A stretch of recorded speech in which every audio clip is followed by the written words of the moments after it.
kita akan bentuk bank emas. Tanggal 26 Februari mendatang, Presiden Prabowo Subianto akan meresmikan Bank Emas Indonesia yang merupakan penyimpanan emas pertama di tanah air.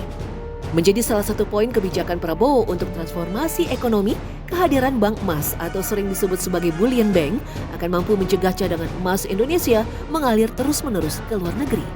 Lantas, apa pentingnya bank emas untuk Indonesia? Tak bisa dipungkiri, emas telah lama dianggap sebagai aset berharga dan stabil yang berperan penting dalam ekonomi global. Ketika krisis moneter mengguncang pasar saham dan bisnis properti dunia pada 2008, negara dengan cadangan emas besar seperti Amerika Serikat dan Jerman lebih mudah untuk bangkit kembali. Dalam kondisi krisis politik, perang, atau bencana ekonomi, emas juga bisa digunakan untuk mendapatkan bantuan internasional atau membiayai kebutuhan darurat. Di Perang Dunia Kedua, tercatat 200 ton emas dipindahkan dari Inggris ke Kanada agar tidak dirampas oleh Nazi Jerman. Ini Amerika tercatat sebagai negara pemilik cadangan emas terbesar di dunia dengan berat mencapai 8.000 metrik ton. Jika dirupiahkan, angkanya mencapai 8 kuadriliun 140 triliun. Jumlah itu 2.600 kali lipat APBN Indonesia. Cadangan emas Amerika Serikat sebagian besar disimpan di Fort Knox, Kentucky yang terkenal sebagai salah satu fasilitas paling aman di dunia. Pengamanannya sangat canggih, meliputi dinding granit tebal, pintu baja seberat 20 ton, sistem pengawasan canggih, sensor gerak, serta penjagaan ketat oleh pasukan khusus Amerika Serikat. Akses ke dalamnya sangat terbatas, bahkan presiden pun tidak bisa masuk sembarangan. Kombinasi teknologi modern dan pengamanan fisik ekstrim menjadikan Fort Knox hampir mustahil untuk ditembus. Indonesia sendiri mampu memproduksi emas hingga 170 ton setahun. Tetapi rata-rata, cadangan emas Indonesia tak tersimpan dalam satu kelembagaan seperti layaknya negara maju lainnya.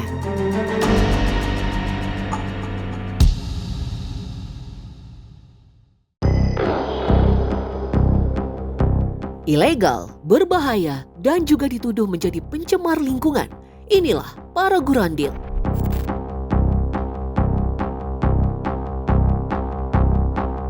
Penambang emas amatir yang seringkali dicap liar memang tak pernah surut keberadaannya. Di mana ada gunung yang tercium aroma urat emas, di situ pula mereka akan berada. Di antaranya Ujang dan Asep. Kedua warga asli Bogor ini setidaknya telah 10 tahun berprofesi sebagai gurandil. Tak seperti pekerja tambang resmi, gurandil memang nyaris tak pernah memakai pengaman yang memadai. Padahal kedalaman galian lubang emas di gunung biasanya mencapai 50 hingga 70 meter. Ya itu memang ada ya, misalnya kalau musim hujan nih, takut ada batu jatuh ke bawah, lagi tuh longsor, takutnya cuma itu doang.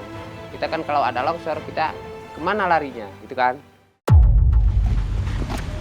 Meski tak punya alat pendeteksi urat emas yang mumpuni, biasanya gurandil punya cara tersendiri untuk memutuskan lahan mana yang harus digali.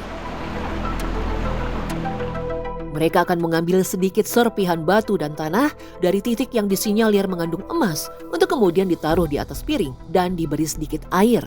Setelah itu campuran tanah dan air ini diaduk dan diayak perlahan. Jika terlihat ada serpihan berwarna kekuningan, artinya lokasi tersebut benar-benar mengandung emas. Ya, kalau nggak ada, pindah lagi, cari lagi. Ya kan sama batu emas sama tanah kan beda. Ya, beda. Uratnya kan ada uratnya gitu kan, beda.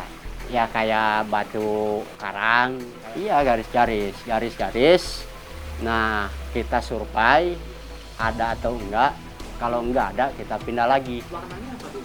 Ya banyak, ada warna kuning, ada abu. Uniknya, sebelum survei, mereka biasa melakukan sejumlah ritual yang berkaitan dengan mantra-mantra dan jampi-jampi. Ujang dan Asep akan datang ke seorang dukun untuk kemudian meminta doa sekaligus meritualkan alat kerja mereka. Nggak diapain sih kalau ke orang pintar, cuma dikasih dia bakar menyan apa namanya gitu kan ya, bakar itu doang, baru dipasrahin sama kita bawa aja dalam karung biar orang-orang yang nggak tahu. Diyakini membawa peralatan kerja ke dukun akan lebih membuat mereka mudah untuk mencari titik ataupun membawa tanah yang berisi emas. Kan gini ya, kalau itu kan kalau emas kebanyakan kan nggak kelihatan ya, nggak kelihatan sama kita. Kita kan ngambil misalkan kayak batu apa gitu kan, namanya kayak gaib lah gitu ya, kalau gaib. Kalau udah misalkan kita diisi sama orang pintar, peralatan ya sedikit-sedikit adalah gitu. Ada, misalkan kita dapatnya dikit ya, misalkan setengah gram, nggak pakai orang pintar. Kalau misalkan pakai orang pintar, bisa sampai 2 atau 3 gram lah gitu. Tetapi ritual tak hanya dilakukan agar memudahkan mencari emas. Bekerja di kawasan gunung yang jarang dijamah manusia, Gurandil ternyata kerap berurusan dengan dimensi lain. Parahnya, kejadian aneh justru sering terjadi ketika di dalam lubang galian. Kalau di dalam, misalkan ini ya, kalau di dalam takutnya emang ada lah gitu ya. Suara-suara yang mengerikan memang ada gitu. Nggak kelihatan gitu, nggak kelihatan ya, cuma suara doang lah gitu. Kadang-kadang ada suara cewek gitu kan, ada suara cowok. Iya, padahal itu nggak ada orang, nggak kelihatan gitu. Nggak cuma kalau di dalam kan nggak ada siang ya, cuma ada malam doang, itu gelap kan ya. Gitu, gelap cuma ke senter matahari baterai doang kan dia. Yang mengejutkan, para Gurandil ternyata sudah sangat paham dengan keangkeran masing-masing lubang galian. Bahkan ada yang dinamai dengan lubang kunti karena seringkali terdengar suara perempuan tak kasat mata. Asep menyebut banyak peristiwa mistis seringkali menjadi asal muasal petaka yang dialami para Gurandil. Pria berusia 35 tahun ini ingat betul seorang rekannya patah di bagian kaki karena terkejut dengan penampakan yang mengerikan di dalam gua.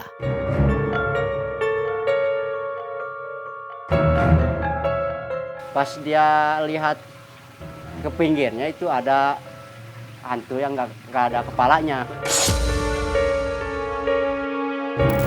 Dia takut, dia lari, injak lubang, ya gitulah dia kakinya patah itu. Sejumlah kejadian tak masuk logika itu menambah resiko yang harus dihadapi oleh Gurandil. Belum lagi jika mereka bertemu dengan hewan buas. Jika tak siap, nyawa bisa saja melayang. Di dalam lubang ada ular.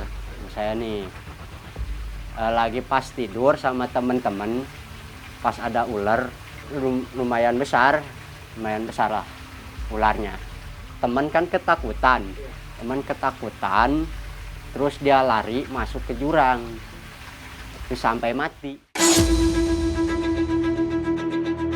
Semua itu belum menghitung faktor kucing-kucingan dengan pihak penambang resmi yang secara legal menguasai wilayah galian emas. Tak jarang, para Gurandil harus menyelinap di malam hari demi menghindari petugas. Takutnya itu kan memang kalau misalkan cari itu kan ilegal ya. Biasanya waktunya kalau misalkan malam, jam 7 malam kita masuk. Keluar kadang-kadang jam 12, jam 1 malam baru keluar. Gitu. Nyampe ke lokasi pagi jam 5, jam 6 baru nyampe lokasi. Kadang-kadang 2 jam, 3 jam lah. Dapatnya mungkin satu beban aja, satu pikulan, ya satu karung. Enggak, kadang-kadang kalau lagi bagus, kadang lebih, 1,5 pikul kalau lagi bagus, kalau lagi jelek, ya. Meski tak mudah menjalani pekerjaan yang mempertaruhkan nyawa, Ujang dan Asep tak pernah memikirkan untuk berhenti menjadi Gurandil sedikit pun. Biarpun gimana rawannya itu, ya pasti dilaksanakan. Karena kan kita punya kewajiban yang di rumah. Nggak enak gitu kan kalau pulang nggak bawa uang gitu.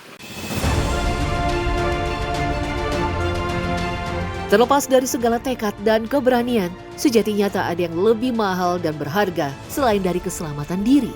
Seberapa besar bongkahan emas yang didapat, tentu tak sebanding dengan rasa lega bertemu kembali dengan keluarga.